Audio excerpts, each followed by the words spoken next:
You are now listening. You are now listening to the Black Male Educators Alliance podcast. Lifting our voices. Lifting our voices. Welcome back. It's episode 4 of the BMEA Lifting Our Voices podcast. I am Michael Payne. It's my host with the most, Dr. Curtis L. Lewis. And we have a special guest today, my boy, my brother, our Principal Wellness PLC fellow, Anton Horton. How you doing today, man? I'm doing good. What's going on, people? It's good to be here around two blessed people. Yes, happy sir. to be here today, bro. Yes, had like that crowd.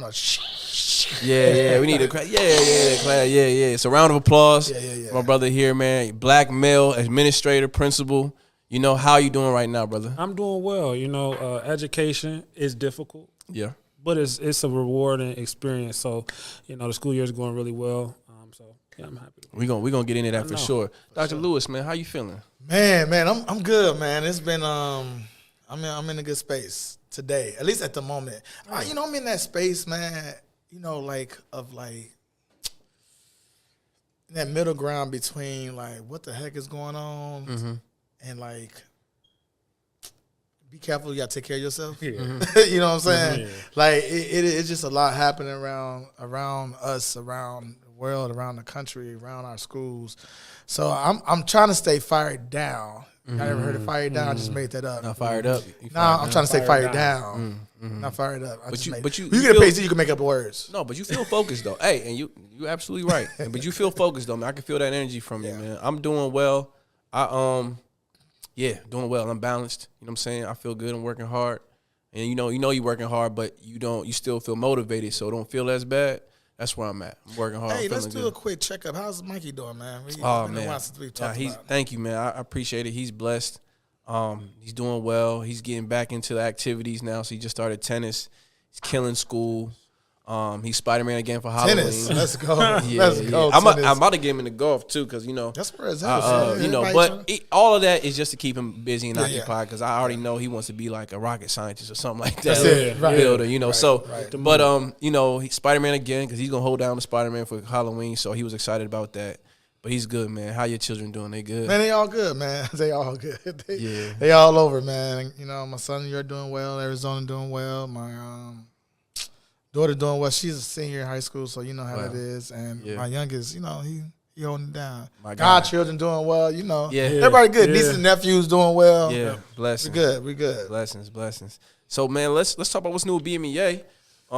We got a lot going on. I just actually had the mentoring program earlier, so it's been a blessing to be able to, I obviously always work with kids every day, but being in this different space with kids kind of like touching their soul and building character, building strong men. Yeah. That's what I call it, So that's been beautiful. And ECTF, we got another session coming up this month, so excited about that. How's everything going on with you, Principal Wellness? Man, the principal, we got our second cohort. Our second cohort, third session is taking place this Saturday. Mm-hmm. So looking forward to meeting those brothers, talking to them on Saturday. And then we have.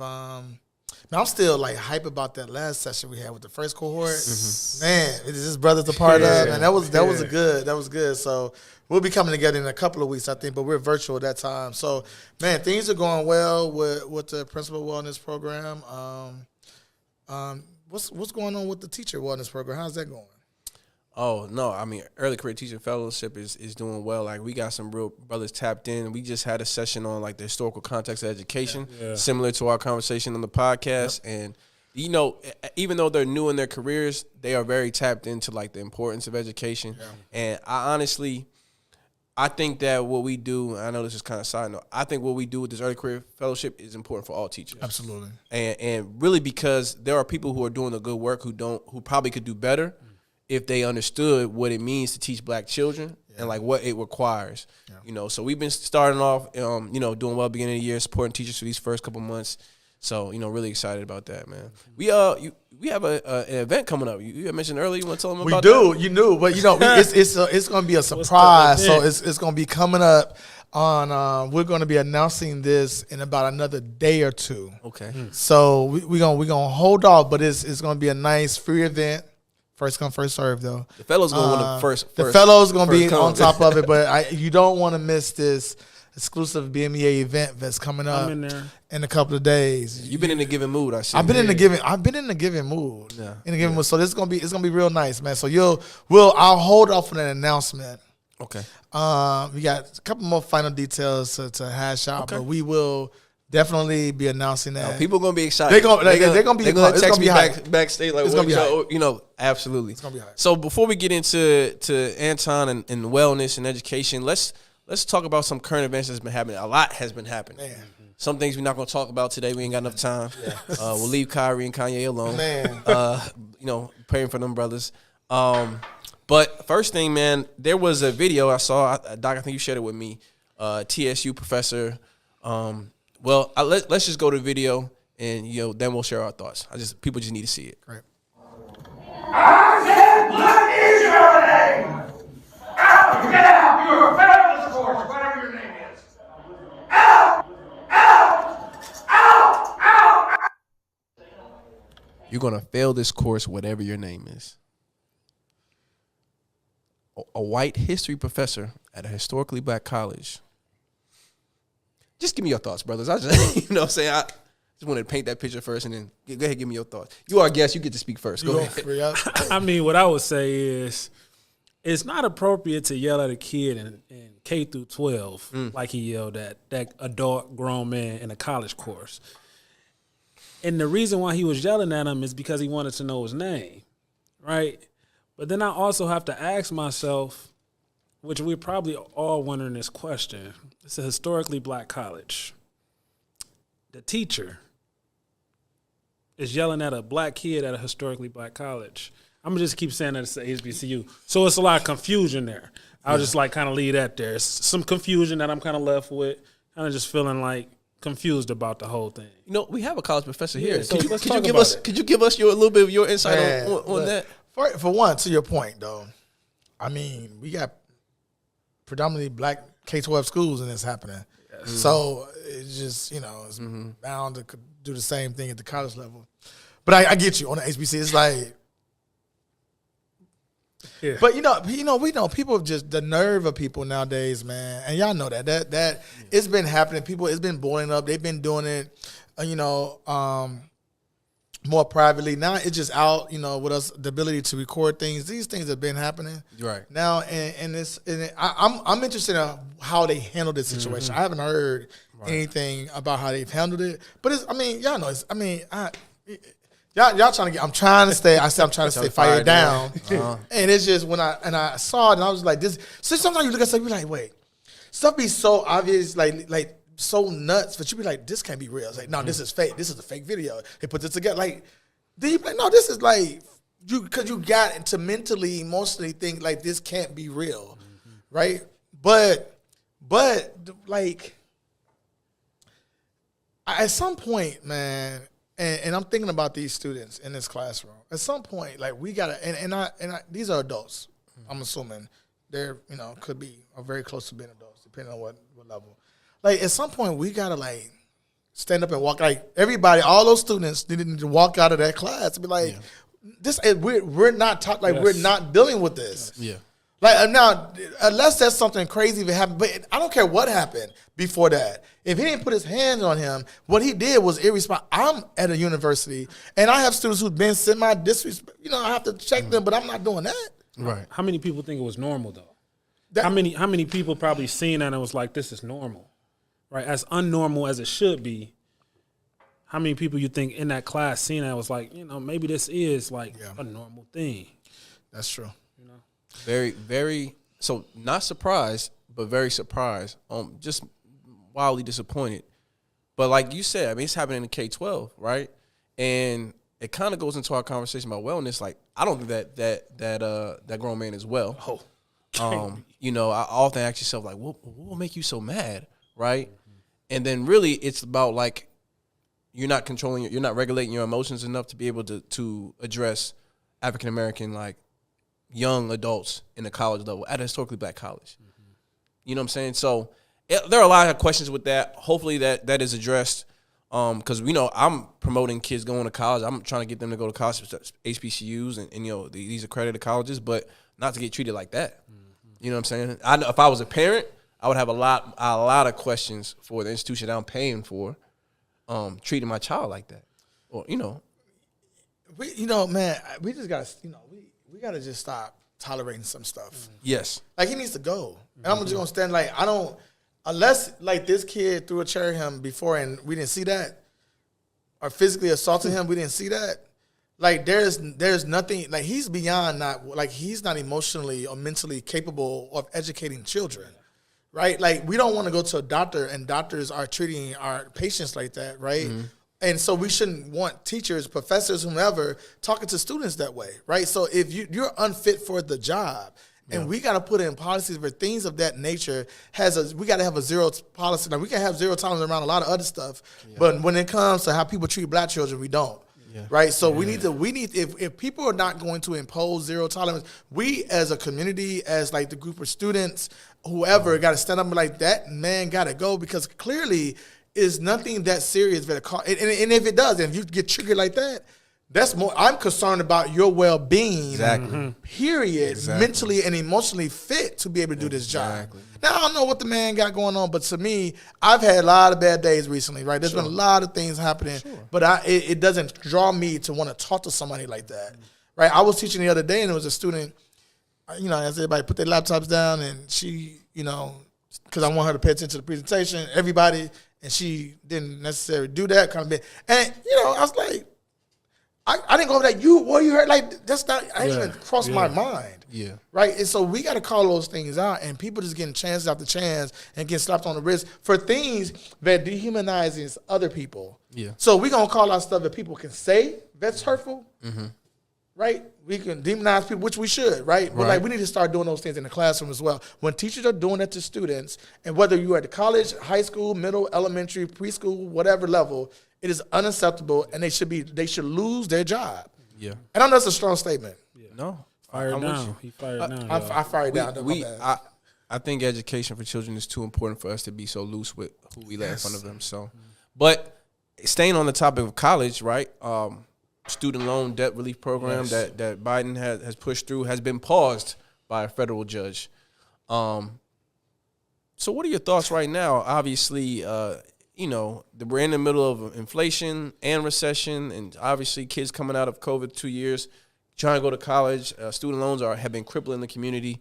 But after a little bit of light, a judge has paused it. What are your thoughts on that, Anton? My first thoughts is, I know black people that have student loan debt, a ton of student loan debt, and that's me included. That goes to the highest paid professional in any community, student loan debt. Then you got white people with student loan debt. That goes to some of the highest paid professionals in the community that will benefit from relief, right? From even $10,000 being paid off. And when you understand that, of course you're going to try to stop it. Of course you're going to say, well, why would we allow this to happen, right? Why would we allow somebody to help this amount of people at the same time? On both sides of the on the both sides. We're not going to do it. So you saying that this is too much of a positive for Biden for them to allow that through? So absolutely. That's what I truly believe. Everyone has to suffer. Absolutely. For a political move. Absolutely. But it's even bigger than that, and I'm sure the PhD over here to the right of me can speak about that. No, man, I don't even, I'm trying to say fire down. I don't even have words, man. For one, $10,000 was great approach for a lot of people, but, selfishly for me, $10,000 wasn't going to do nothing for me. I don't know. I'm just going to put that out there. Like, if I got down to $10,000, that's all I had left. Yeah. Praise God, I got it from there. You know what I'm saying? So like the amount of it I got from back in the late 90s, early 2000s, it is like I appreciate the effort. And then certain people didn't qualify anyway. Depending on, it's like the more money you make, the more I feel like you get what's a wrap.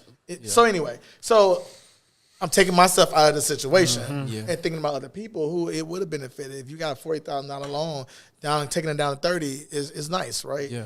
Everything's too politicized. It's what it is, and we're not thinking about people anymore. No. We're just trying to satisfy our own self, and like the 5 people that are giving us money to do the work. Really, at the end of the day, it's really a small percentage of people that's really in charge of all this work, and the people who really benefit from it is not. I talk, and I say I'm gonna start fire down. But in one of my classes, I teach this class around social justice and we was talking about the myth of meritocracy, right? And I had so many of my students that didn't. I think I mentioned this before, but didn't know that it was just pure numbers, more white people who are poor.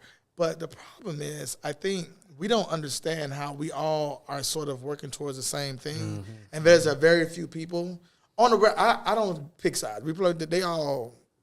I can call them all out to question, right? For sure. But we don't work together, like find a way to galvanize the community together to fight against some of these things. We just sit here and because I'm a Republican, I think what they're doing makes sense.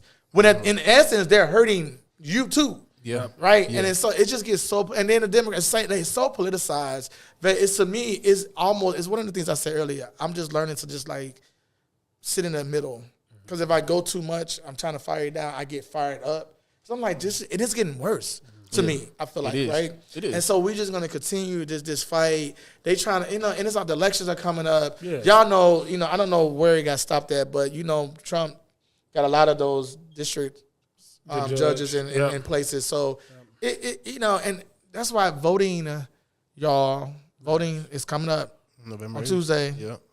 Voting is important. Like, go vote. And I know I was script here. Vote for the school board. Like, these school boards, like we in the city of Detroit, like, go study those folks. I had a young brother, Payne, and I don't know if you want to talk about that for a minute. He went to a program that it was a panel. Yeah. Right? You went there. You go ahead and explain. No, so it was a panel of candidates who were running for the school board. And it actually was the first one I've ever been to where you got to hear from the panelists and people. And so it was very interesting. Two things that I noticed. That there are people who sit on the board for way too long. Yes. There are people who sit on the board who don't represent the children they see. And there are people who are just not qualified. Yes. And I think the biggest issue is that as a community, we're not politically involved. Correct. So people get away with taking power, and that happens all across the country. Yes. Right? If you think about what's happening in local elections in Georgia, no matter if the population is black or white, most of them people are white that are making those decisions. And a lot of a lot of those people have, I don't say evil, but like bad intentions, you know what I'm saying? Or things that don't end up doing well for the children that they're supposed to serve. Mm-hmm. And so and I mentioned this last show, like, we do have to be more political in schools. Yes. Because black children, black people as a whole, have been held down by politics, right? Like, the laws have been in place to hold us down, right? Like, economics have been in place to hold us down. And those things have been enforced by politics and by law. So it was like we can't afford to at least not teach our children about it. And I do think that schools have intentionally kind of, danced around it. Yeah. Like, absolutely. I think a few things kind of stick out to me, probably be like before we move on, in regards to like student loan debt, for sure. A lot of students of color, black kids, go to college underprepared, and within the first or 2 years of college, they drop out. Mm-hmm. But that don't mean their student loans go away. Mm-hmm. And that actually means that those student loans, they're going to be responsible for making payments on those loans until they pay them off. And 9 times out of 10, because they dropped out of school, now they're going back into the workforce. And now that kid is now in the dark. They have to pay their bills and probably working a job where they're not making enough money to pay their bills, support themselves, and pay off that student loan debt. And so realistically, it would benefit a lot of African Americans. Oh, it would move us up. And I've been fired down. I'm going to stay fired down. But the reality is a lot of people of color will benefit from just $10,000 being paid off. For sure. Right? Just $20,000 being paid off. But that accountability piece is so important. The reason why that came about is because Biden ran a whole campaign about paying people student loans off. He did. And so he understands we getting closer to the midterms. I got to show these people, and I'm probably too fired up right now, but I got to show these people, right? Yeah. I got to show these people that I did something that I said I was going to do. But it's not enough. He said he was going to cancel all. You said you was going to cancel all of them. He did. You said that. And we want that to happen. Facts. And that has to happen. And if it doesn't happen, we have to hold him accountable. But we also have to hold the people who ran alongside of him accountable as well. Mm-hmm. We got to get out here in the communities and vote. right? That's what accountability looks like. But it also looks like holding people in our community who run the school boards accountable. Yeah. And a lot of the times we get our people in there and kind of just let them do their thing because they are people, but we got to hold them accountable to make sure that they support our people like they supposed to. I agree. The last thing I'll say, and we'll get into the bulk of our conversation, just in terms of to your point, man, because you bring up a really good point. We're always going to be stuck in this divided political system where we don't feel like we gain any traction because either we vote for one side and they don't do what they say they're going to do, or we don't vote and the other side wins and they start to oppress us again, right? Mm-hmm. We have to organize and come together to really raise our own politicians, right? Our children go off and be NBA stars, or they go off and they start businesses, right, and clothing lines. But how often are we trying to raise leaders in the community from school, right, to be political leaders, right? And politics can be a nasty game, but I think that's where we have to start if we really want to make the change that serves our community. It's that boots on the ground though approach though. Yeah. You getting people into politics, that's a good thing, right? You need people to be able to speak about what's happening on that kind of surface, that level.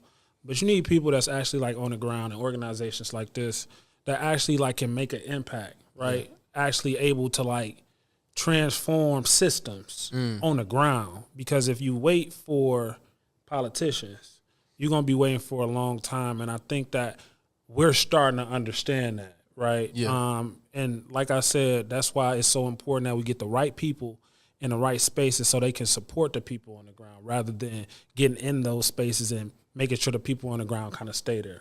Right. And it starts with education. So, transitioning to our conversation today, Anton, this is your first year as a principal, right? Yep. Tell us about your experience. I think it's been an amazing experience. I think some days it's stressful. Mm-hmm. But for the most part, being able to interact with students that come from where I grew up, parents, right, and being able to work with different professionals that come into the school building every single day to help our students reach their highest potentials, even though it's stressful at times, even though we get frustrated at times, but being able to work with people, right, that push our kids to be their best selves is super, super, super dope to me. Amen. And you were a principal as well in your past life, right? Mm-hmm. Okay. Yeah, some of the best years of my life. Absolutely. No, I enjoyed it a lot. Anton, if there was one thing though, because I was still fired up from the last. Yeah, I know. And I'm trying to simmer down a little bit, so I'm just gonna ask you a question. Because if not, I'm gonna get back. Yeah. If you knowing what you know now at this point, would that be something that you would tell you 3 months ago to prepare for, as it relates to you personally and also professionally? That's a great question. I think if I could tell myself something 3 months ago, I'd probably tell myself that I needed to be out there in the community, right, with the people. I would also probably tell myself, that it's going to be people, right? It's going to be people who feel like they know what you're supposed to do, right? But you, the ultimate person who decide, right, who make that vision for yourself, and you just kind of got to go with it, right?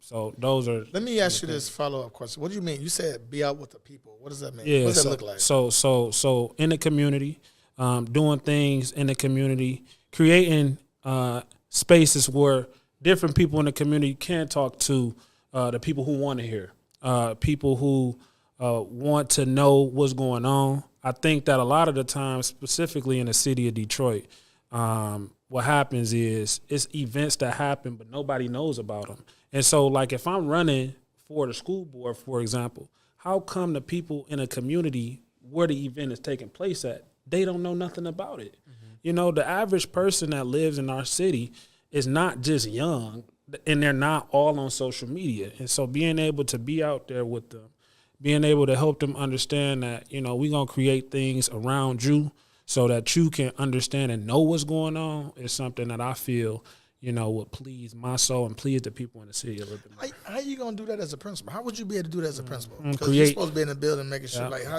you going to do both? So the reality is, the reason why I got into education is because I feel that education serves as a place where people are supposed to be able to come in and learn, leave out better than they came in. But also, it's a space where people should be welcome to be able to talk to people in the community, right? To be able to like really understand what's going on with the school for sure, right? But if it's a schoolhouse and you have all this space, why not have people come into the space, right? Why not have that be a place where people from the community can come in and they can get something from that space after school, right? During school, right? You can have it be a place where parents can come in and hear from political figures in the community, right? I think the non-traditional route is why I got into education. Doing things that's non-traditional to spark certain energies in the community is what drives me. Bringing the community into the school so that the school can feel more like the community. Absolutely. Excellent. I like that. You got a follow-up question? I see your brain working. I do. I'm trying to, I don't want to push it, brother, because, he got a job he got to go to. But I'm just trying to figure, like, how would you, like, knowing the role of the principal, right? You got to, observe, teach. You got to make sure the discipline is good. You got to make sure parents are happy. You got to make sure the deans, this building is functional. You got to make sure, all those day-to-day operational things are happening. Kids are learning. Kids feel safe. How are you able to, like, how do you see yourself being able to do that and still do this kind of work that you're trying to do and get a community, a school community that is open to welcoming the outside community, right? That, like, how do you see that working? Playing out. So the one thing that I would say is I feel that it's super important to keep your passion in front of anything that you do. And so education is super important to me. Transforming education is super important to me. And helping young people understand that they can be whoever they want to be and be successful is super important to me. But what's also equally important to me is helping people that aren't young understand that they have some potential too, right? Helping them see that they can change the world even at their older ages, not old ages, they're older ages, right? And by the way I feel that you can do that is by being who you are, right? Understand that you can work with different organizations as a school principal. Like, you can have relationships and be in different organizations and have those organizations in your spaces. It's a lot of organizations who are doing a lot of the work that I'm talking about already. Right. And so why not form relationships with those organizations and have them in your school? I'm not exactly sure who that's going to hurt, right? I don't feel like it's going to hurt anyone. I feel that it will directly benefit and impact your space more than anything. And so that's the one thing that I feel that could be done now, right? A lot of people don't take advantage of relationships. And relationships is super important in school, but it's also important outside of school. And if you have relationships with the right people, a lot of the work can be done where you don't feel like you're working in a silo because you got people that actively want to do the work with you. No, that's dope, man. And, it's a lot of work. So part of that is taking care of yourself, right? And so you were part of the first cohort of the Principal Wellness PLC, right, led by Dr. Lewis. How did that impact you as an administrator and a leader? It was a super, super, super amazing experience, and I want to make sure I shout out Dr. Lewis because before I joined the Principal Wellness Fellowship, I really didn't think about my wellness as much as I should. Right. You think about, like, maybe I do this for self-care. Maybe I do this for self-care. But when you really think about, like, being intentional and making sure that you, like, take care of yourself, setting time aside to, like, talk about what's bothering you, how do you identify certain emotions, how do you go past just, like, the basic emotions? What do you do when you feel a certain way, right? Being able to have conversations that's transparent, right, that's safe, where you feel like you can open up with other professionals that come from the city, right, that's Black, right, being able to also learn, right, and so learning from different people. I went in as a dean, right, and I just went to really just get an experience, get to ask questions, and just get to be around that energy. And I came out, now I'm a principal, but I developed a friendship, a bond with people that's kind of like, and I know y'all watching, so I'll say this, but they're much older than me, right? And so, like, just being able to feed off their energy, feed off Dr. Lewis' energy, and developing a self-care plan and sticking to it is something that I find truly to be important. And I challenge anybody who's listening, right? If you don't take care of yourself like you're supposed to, and you find yourself constantly taking care of other people, I just challenge you to like put them aside for a second and ask yourself, like, are they taking care of you the same way? And I'm almost certain that the answer is no, right? And so if you don't have people taking care of you the way that you taking care of them, why don't you take care of yourself, right, the way you're supposed to, right? Because we all know what we need. We just don't do it. And so having people that talk to you about, like, you got to do it. You got to set time aside to do it, and holding you accountable is super important. Man. Yeah.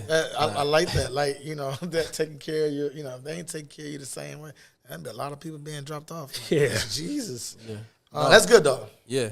And you also started a grant for wellness, right? Absolutely. Talk a little bit about that. And so, when thinking about what my purpose is on this place, and I feel like I'm around givers right now. Dr. Lewis love to give. You love to give.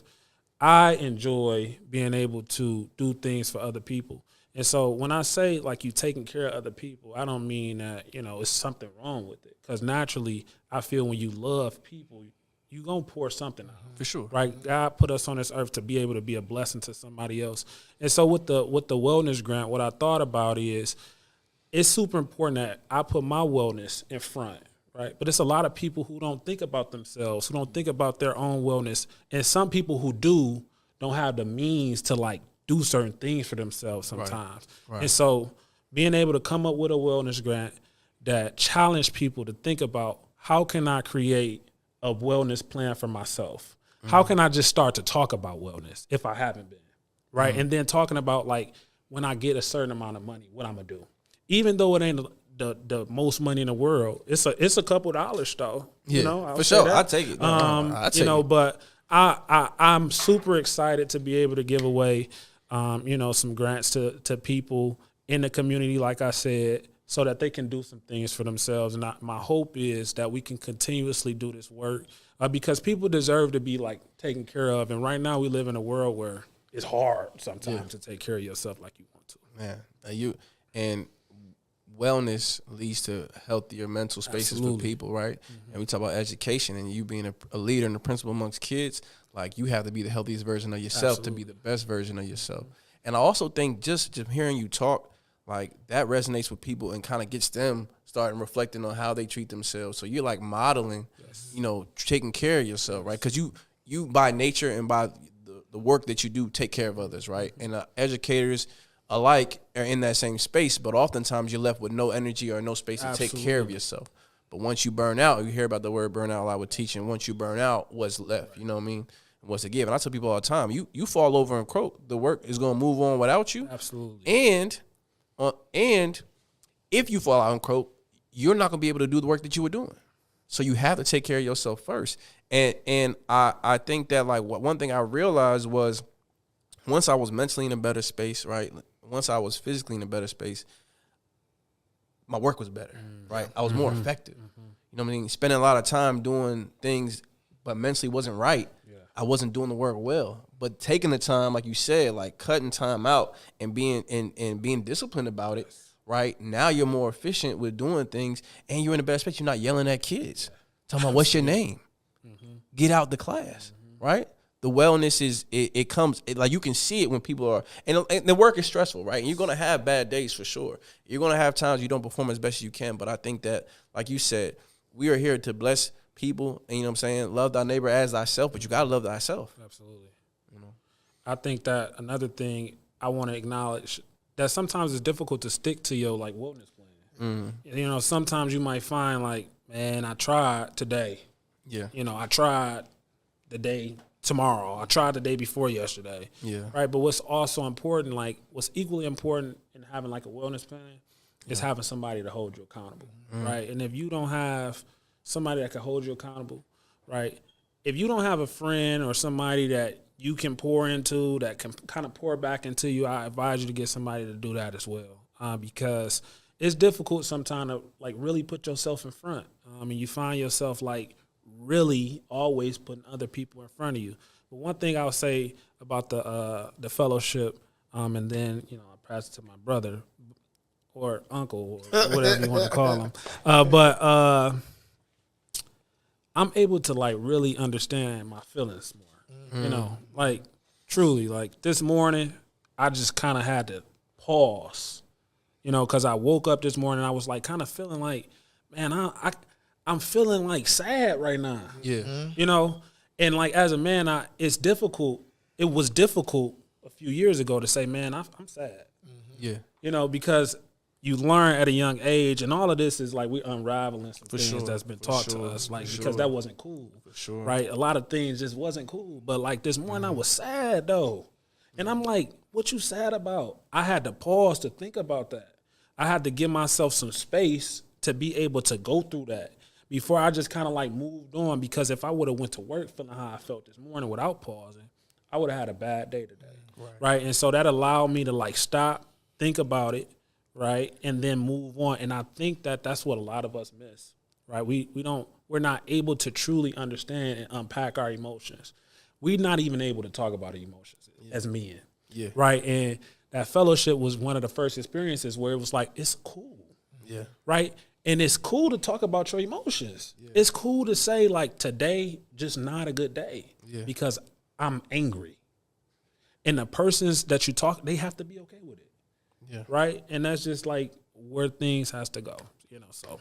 No, that's really important. And in schools, we don't have therapists for everybody, right? We don't have that. So I think you leading by example, being in touch with your feelings and emotions which everyone has, and being able to be like so self-aware, like that's going to be so important for us as educators, as leaders. And it's also important for our kids, because my last question to you is, before we close, man, we talked a lot about teachers and people and the parents, but our children too, like the wellness of our children it's been on my spirit for a minute, especially, before COVID, but COVID I feel like exacerbated, right? And you're a leader, you see the kids every day, like what are some of your thoughts like in terms of the wellness of our children? My first thought is, these kids have at the palm of their hands something that I really didn't have growing up, right, at their age, right? They're able to explore things that I wasn't able to explore or privy to until I became an adult. Right. And so if you think about, like what they're able to see, and if no one's actively communicating or talking to them about it, they kind of hold those things in, right? And they don't never have the space or time to let those things out. And then another thing that I'll say is trauma is real. And hearing that you can't cry, it's not okay to cry, it's not okay to be mad, it's not okay to be upset, that still happens, right? What you crying for? That stuff still happens. And so if that still happens, we still have kids that's growing up not understanding, how do I express my emotions? And what's important to me is whenever you have a conversation with a kid, if you have relationships with them, what a relationship look like as an adult, what it's supposed to look like, it's asking them, like, are you okay? Yeah. How you feel? Yeah. How did that make you feel? Right? When this happened, what did you feel like? And when you start to have conversations like that, intentional conversations, no matter what the kid did, it starts to help them understand it's okay to feel something.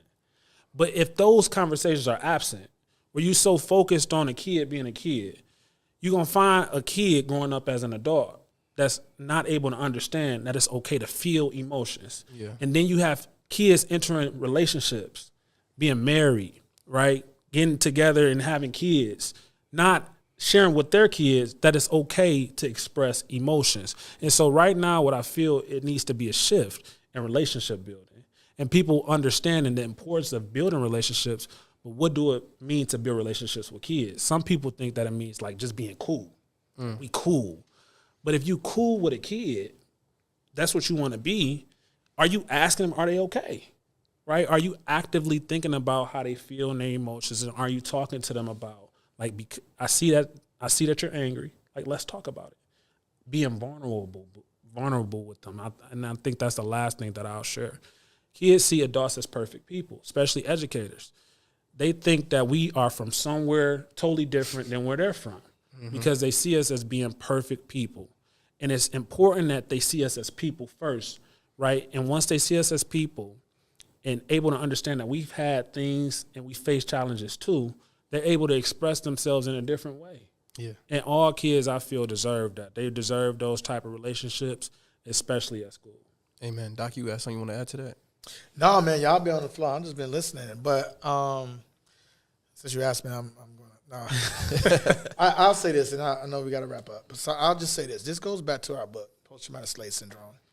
And in there, she talks about sort of the three versions of a trauma. One is ever-present anger. And when we talk about, James Baldwin with his infamous quote around, to be black in this country is to be in a constant state of rage, right? Mm-hmm. And so when you think about those things together, to be, and particularly for people of color, black folks, I'm going to just call that part out. You're constantly, you wake up angry, potentially because you might have saw something on TV the night before. Mm-hmm. Yeah. Or you wake up angry because you just got a text, or you've seen something else that just happened, right? Yeah. Or, we just had what's the rapper that just passed away? Take Off. Yeah, Take Off. I never heard of Take Off, but don't judge me, nobody. I'm a little older. Ain't got nothing to do with it. I just didn't know. But I knew about the three amigos. I didn't just know the names. Yeah, right? No, I got you. Yeah. So anyway, but people waking up to that kind of stuff. So it's this constant state of anger that I think we have to address. And if we don't address, and to your point about just black men in general, I'm sure whatever happened, that's an aspect of that book that we talked about. Whatever happened between him and whoever decided to shoot it, that's that constant present state of anger that we're in. If we don't begin to address at schools and give space in schools and in our community organizations that address that, angry kids grow up to be angry adults, right? With no idea of how to deal with the anger, in particular, and for our men, because we're taught to not express ourselves, right? So the fellowship and the things that we're doing with BMEA, we're trying to counteract that, but also we got to begin to do that in our schools. Yes. If we don't do that, we're raising kids to be angry. We talk about restorative practices not because it's cute, because it's imperative to human and human interaction. Yes. So it teaches people skills and a mindset in which the conflicts are going to happen. Yes. Conflicts are going to happen. Yeah, it's about how you deal with them, right? Yeah. And so we got to begin to address those things. And I think that book, as we going back to the book that we were discussing 2 weeks ago, PTSS, the Post-Traumatic Slave Syndrome book, is so critical because it gives us an understanding and a rationale about the why and what we need to do to begin to make that shift, right? Yeah. And so we got to just continue to do that work. I'm glad that you're a principal that's in front of kids that are I was having a rough morning. It's been a weird energy the last few days, right? It's been weird because I've been waking up and I've been, Chris was talking about this the other day. It was just you just in this mind, and then we're humans with emotions, and sometimes we just not feeling it. Yeah. We got to be able to say that, and when we say that, we got to be okay with saying that, and the person who we may say that to got to be okay with hearing that. Yeah. And then what are we gonna do about that? Our kids are the same. That's all I got to say. But continue the good work, brother. No, absolutely. Listen, giving you your flowers. We appreciate you being in that space in front of black children. We appreciate your vulnerability, your leadership, your commitment to the community. BMEA is glad to have you in our vicinity and working with us. Yes. I know the PLC supported you, but you also support us because you support the work. So thank you for coming and being a part of this real deep conversation, man. I love this. Oh, absolutely. And we can do it again, man. So thank you for joining. Those of y'all listening, I appreciate you guys for tuning in. We'll be back in 2 weeks, November 17th, for another episode of Lifting Our Voices, the BMEA podcast. Have a good night.